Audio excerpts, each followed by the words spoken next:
Il y avait une femme à Preshbourg qui avait pris sur elle de donner une somme chaque mois à la yeshiva pour que un des Bachurim fasse le Kaddish sur toutes les âmes qui n'ont pas qui faire Kaddish, qui n'ont pas qui faire Kaddish sur eux.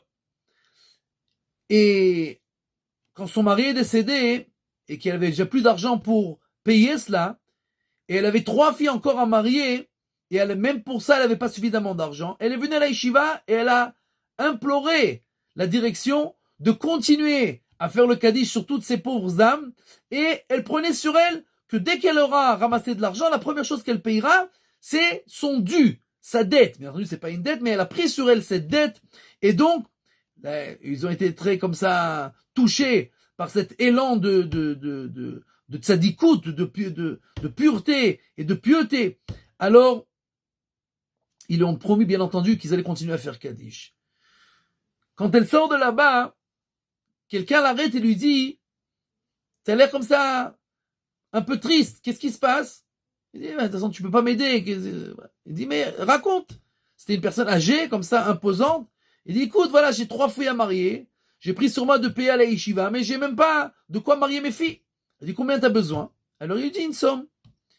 Alors il dit, je vais te faire un chèque. Mais peut-être qu'il serait mieux qu'on ait 2 témoins pour prouver que je t'ai signé sur ce chèque. Il dit, il n'y a pas de problème. Elle va à la yeshiva, elle amène deux élèves qui viennent et qui témoignent qu'il a signé sur le chèque. Il lui dit, demain va à la banque et demande qu'on te donne l'argent. Le lendemain, elle arrive. Quand le directeur reçoit le chèque, qui était une grosse somme, il s'évalue tout de suite. Quand il se réveille, il lui dit, qui c'est qui t'a donné ce chèque? Il dit, quelqu'un, qu'est-ce que ça change? J'ai les témoins qui l'a donné. Il dit, si je te montre la photo, tu pourras me dire? Il dit, oui. Il le rentre dans son bureau, il y a plusieurs photos, elle lui montre directement, c'est lui. Il dit, mais ça, c'est mon père. Et il est décédé, ça fait quelques années. Et hier, il est venu en rêve chez moi, et il m'a dit que je ne fais pas Kaddish sur lui, et que au moins il y a une femme pieuse qui donne de l'argent pour qu'on fasse Kaddish sur lui, et que lui, il va lui faire un chèque, et que moi je donne l'argent sur ce chèque-là. Quand je me suis réveillé, j'ai raconté à ma femme, elle m'a dit, c'est des bêtises, c'est n'importe quoi, c'est un rêve de n'importe quoi. Mais maintenant que t'es venu, je comprends que c'est véritablement un vrai rêve. Celui qui racontait cette histoire, c'est Rabbi Yosef Chaim Zunenfeld, qui était un des plus grands rabbins de Jérusalem.